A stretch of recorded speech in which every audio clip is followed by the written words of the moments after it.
Tout a commencé le 18 avril dernier, avec la mort d'un lycéen de Beni Douala. Le jeune est tué par une rafale de Kalachnikov tirée par un gendarme à l'intérieur de la brigade. Dans les semaines qui suivent, c'est toute la Kabylie et même au-delà qui s'embrase. Au cri de pouvoir assassin, les manifestants expriment la rage de toute la jeunesse algérienne. Génération désespérée dans un pays pourtant qui figure parmi les plus gros producteurs de gaz et de pétrole.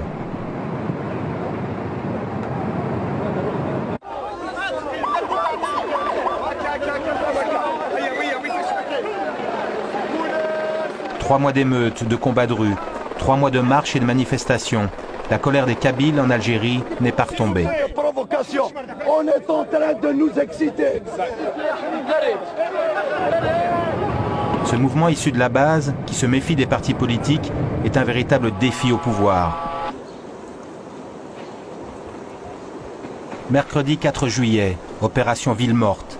Les 3 millions de Kabyles, c'est-à-dire un dixième de la population algérienne, protestent en silence. Cette grève générale est aussi une journée de deuil. Une 60aine de manifestants ont été tués depuis le début des événements. La coordination des comités de village et de Arche montre qu'elle a toujours une bonne partie de la population derrière elle. Un nouveau défi adressé au pouvoir qui depuis des semaines ne veut rien entendre.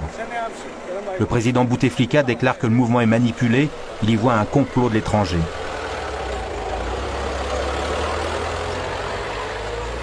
Les manifestants font respecter la grève générale et installent des barrages. Quelques conducteurs râlent, ils sont peu nombreux. Maintenant, même ceux-là s'y mettent. On n'a pas le droit de sortir de chez soi. Le pouvoir nous a condamnés pendant 30 ans et cela te dit tu ne dois pas sortir aujourd'hui de la maison. Je sais pas où il faudrait aller. Personne ne t'a dit de pas sortir de chez toi. Si, vous dites qu'il ne faut pas sortir aujourd'hui de la maison. C'est une journée de deuil et c'est normal. Je vais te dire moi pourquoi. C'est tes frères qui sont morts. Ben oui, je sais, l'un d'entre eux est mon frère. Alors ne dis pas des mots déplacés comme ça. Mais c'est la manifestation monstre d'Alger le 14 juin qui va être le point culminant de la protestation.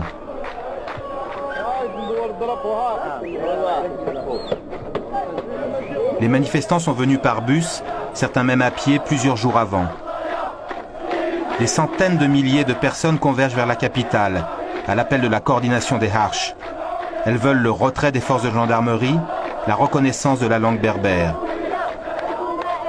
Les jeunes dénoncent la hogra, c'est-à-dire le mépris des autorités et l'injustice.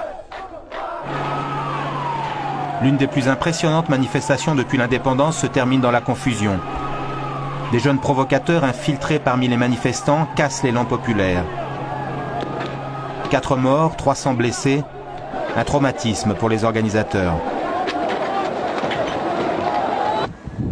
3 mois après le début des événements, la Kabylie est en deuil. Le pouvoir compte sur l'essoufflement du mouvement et sur ses divisions.